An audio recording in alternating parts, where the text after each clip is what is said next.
Welcome back. We're diving into a classic today, The Four Pillars of Investing. It's a great read whether you're just starting out or you've been in the market for a while. Yeah, I mean, I've spent years, looking at market trends, strategies, all that. And this book really does a great job of breaking down complex ideas into something anyone can understand. Totally. And that's what I'm excited about too, taking these concepts and seeing how they connect to your own finances. Yeah. So where do we even start? Well, the book breaks it down into four pillars: theory, history, psychology, and business. And it's like this awesome framework for understanding the market and, making smarter decisions. Okay, let's unpack this pillar one theory. It's all about risk and reward. Yeah. Like you always hear, no risk, no reward. Right. But this pillar digs deeper into what that really means.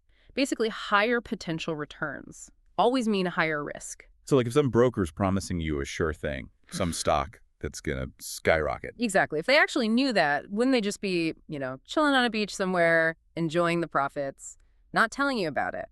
Good point.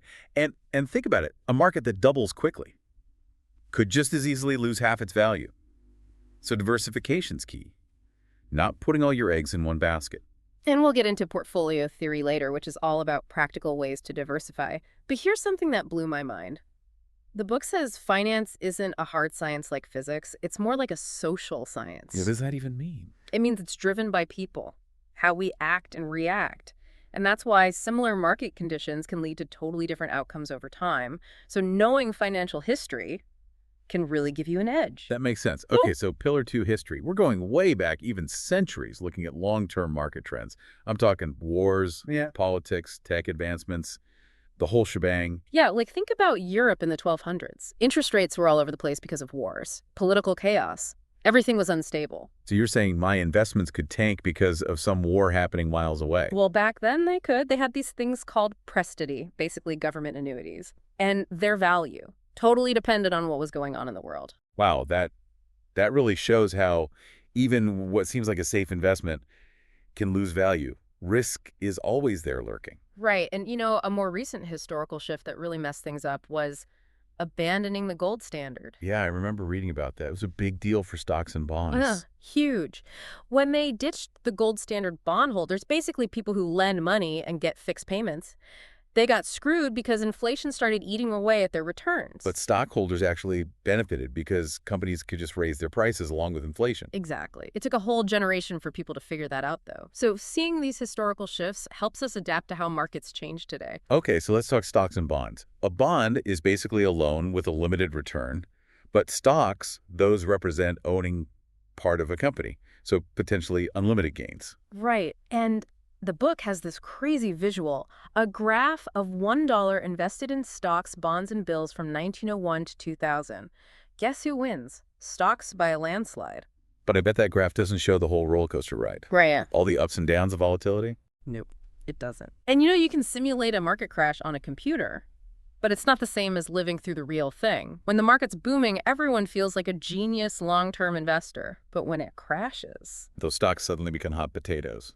Everyone's trying to get rid of them. exactly. It's funny, it's like with tomatoes. When they're expensive, no one's buying, but put them on sale, everyone's stocking up. But with stocks, we do the opposite. We pile in when they're expensive. It's like we forget everything we know about shopping when it comes to the stock market. Makes you think, huh. It does. And this is where the wisdom of Benjamin Graham comes in. He's considered the father of value investing. He lived through the 1929 crash, learned the hard way not to overpay for stocks. He had this great quote: "The intelligent investor is a realist who sells to optimists and buys from pessimists." That's deep. But it seems like we have to relearn that lesson every few decades. It's true. Now, the book also dives into this thing called the discount rate, or DR. It's how we figure out the present value of future cash flows from an investment. And guess what? Human behavior messes with it big time. How so? Well, when prices go up, people think stocks are less risky, so they buy more, pushing prices up even further. It's like a vicious cycle. So a low discount rate could actually be a bad sign, meaning lower returns down the road. It could be something to keep in mind. Now, what about alternatives to traditional stocks? Ever heard of real estate investment trusts? REITs. I've heard the name, but not sure what they are exactly. They're like these companies that own and manage real estate, And they can offer steady dividends around 7% usually, but limited growth potential. So pros and cons to consider. Interesting. And the book also talks about something a little more off the beaten path. Precious metal stocks. Yeah, they don't have great historical returns, but they act like a safety net when the market melts down. So worth thinking about, could they be a part of your portfolio? Good question. Now let's shift gears to Pillar 3, psychology. This is where things get really interesting. We're talking about how our own minds can screw up our investing. Right. Even if we get the theory, our brains are wired to make certain mistakes. It's like we're programmed to react in ways that aren't always in our best interest. Like the herd mentality. Following the crowd, we see it everywhere. Fashion, food, investing. It's like we can't help ourselves. And in investing, that leads to buying high and selling low. The opposite of what we should be doing. Then there's overconfidence. Most investors think they're above average. But statistically speaking, that's impossible. Yeah. And here's a crazy fact. Even those huge pension funds with all the resources and experts, they struggle to pick winning managers consistently. So if they can't do it consistently, what makes us think we can? Right. It's like those market strategists are just making it up as they go along. I wonder what they'd say if we hooked them up to a lie detector test. Would they admit their predictions are just guesses? Probably. And then there's recency bias. We tend to put too much weight on what just happened, recent events. So we chase past performance. Even though past performance doesn't guarantee future results, it's like that warning they always put on those investment ads. Exactly. And our brains are also wired for excitement. That's why lotteries and those long shot horses are so appealing. We overestimate our chances of winning big. So it's about recognizing those biases and figuring out ways to work around them. Exactly. Now, another trap is the growth trap. Investors get so excited about companies that are supposedly growing super fast that they overpay for the stock. But those expectations often don't pan out. Leading to disappointment and losses. Yeah. All right, let's move on to Pillar 4, business. This is where we pull back the curtain on the investment industry and see how its incentives often conflict with ours. Yeah, it's not always pretty. The book's pretty blunt about it. Brokers, not your friends' fund companies. They're in the business of gathering assets, not necessarily generating returns for you. It reminds me of Charles Merrill, the founder of Merrill Lynch. He tried to reform the industry back in the 1930s, wanted to make it more customer-focused. But guess what? The allure of commissions was too strong. Yeah, good intentions don't always win. The problem is brokers make money when you trade. Whether those trades are good for you or not, it's a built-in conflict of interest. And a lot of brokers don't even have deep investment knowledge. They're salespeople, trained to sell, not to advise. So you really have to educate yourself. Absolutely. And the book warns against high-fee load funds and variable annuities. Those things that are sold, not bought? Those fees can eat away at your returns over time. And then there's the media. They love to hype up those hot funds and strategies that generate buzz, not necessarily sound long-term investing principles. Exactly. It's all about grabbing your attention. Remember, if it sounds too good to be true, it probably is. So true. I remember getting one of those get-rich-quick schemes in the mail. Claimed to have a foolproof stock-picking formula. Of course it didn't work. Those things rarely do. The investment industry is full of people trying to profit from your desire to get rich quick. Be wary. Be very wary. Well, that covers the 4 pillars of investing. Theory, history, psychology, and business. Understanding them can really empower you to make better financial decisions. So stay tuned as we dive deeper into some of the key insights and practical advice from the 4 pillars of investing. So now that we've got the basics down, let's look at how market history can help us deal with the ups and downs of investing. Because let's face it, there are always going to be ups and downs. Yeah, and what I love about this book is it makes history come alive. These crazy stories. Totally, like the South Sea Bubble of 1720, classic example of speculation and how those patterns just keep repeating throughout history. It's kind of scary, right? Like, are we all just doomed to make the same mistakes over and over again? Well, the South Sea Company, they had this monopoly on trade with South America, and investors went nuts, bidding up the stock price like crazy. Easy credit helped fuel it. And this belief that the company was going to be huge GE. Sounds a lot like some of those tech bubbles we've seen, like the dot-com bubble in the 90s. Exactly. Same story, different century. You have a new technology, tons of cash flowing around, and everyone forgets about the last bubble. Like that saying, those who cannot remember the past are condemned to repeat it. So what can we learn from these bubbles? Are there any red flags we should be watching for? The book says there are 4 key conditions that usually show up when a bubble's forming. Okay, let's hear them. What's number 1? First, you got to have a major tech revolution or a big change in how finance works. That's what gets everyone excited. Like, this time it's different. Right, like the internet or cryptocurrency. It creates this sense of unlimited potential. Second condition, liquidity, easy credit. Basically, when money's easy to get, people take more risks. They chase those hot investments. So it's like pouring gasoline on the fire. Exactly. Third condition is amnesia about the last bubble. Takes about a generation for the pain to fade. Then everyone's ready to take risks again. So we forget and repeat the cycle. And what's the fourth condition? People abandon traditional ways of valuing things. They get caught up in the hype. Forget about fundamentals and just chase momentum. They're buying on emotion, not logic.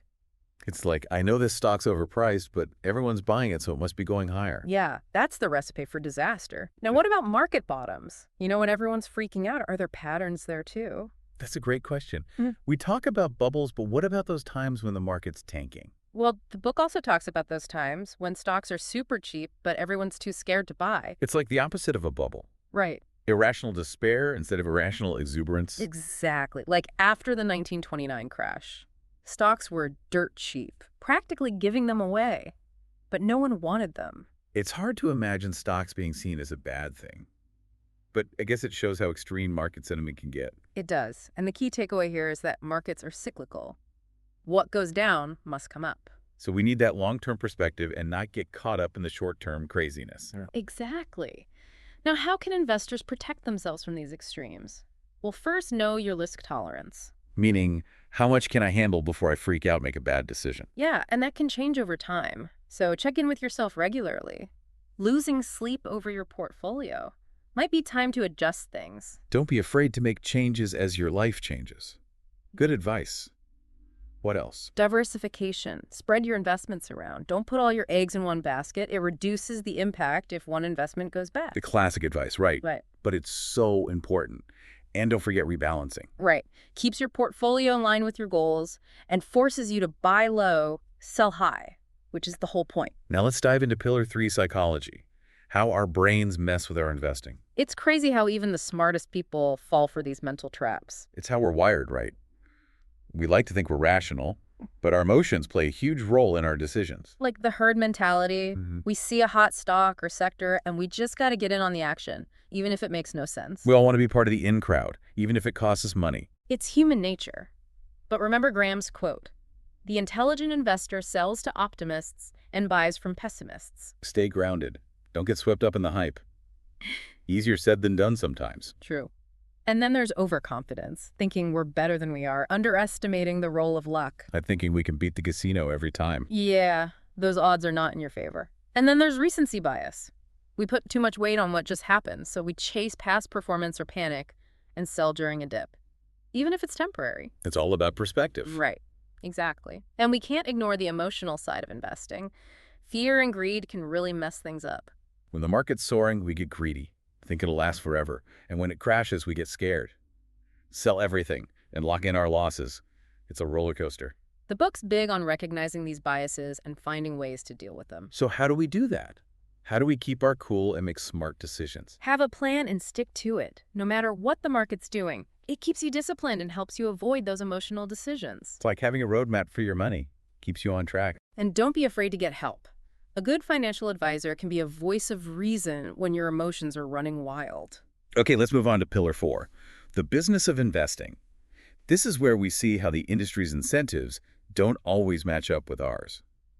It's like looking behind the curtain and seeing how the sausage gets made. And sometimes it ain't pretty. The book lays it all out. The conflicts of interest, the whole 9 yards. Brokers are not your friends. They make money when you trade, whether it's good for you or not. They're salespeople first and foremost. Same with a lot of mutual fund companies. Right. They want your money, not necessarily to help you grow it. They want to grow their own business. The book has some crazy stories about investors getting ripped off, lured into high-fee funds that do terribly. It's a wake-up call. Do your research before you trust anyone with your money. Absolutely. And be aware of fees. They can eat away at your returns over time. Some fees are okay, like those charged by index funds. They're low and transparent. But some fees are just ridiculous, like those from some actively managed funds, like a secret code trying to figure them out. So shop around. Compare prices. Yeah. Make sure you're getting a good deal. Exactly. Now let's talk portfolio building. The book's got a step-by-step guide for choosing investments and building a portfolio that matches your risk tolerance and goals. And it recommends starting with a core portfolio of broad market index funds. Right, right. That gives you a solid foundation. Exposure to a wide range of stocks and bonds reduces your risk. So it's like building a house. You start with a strong foundation. Exactly. Then you can add other things like sector funds or individual stocks, but don't go overboard. Too much of a good thing can be bad.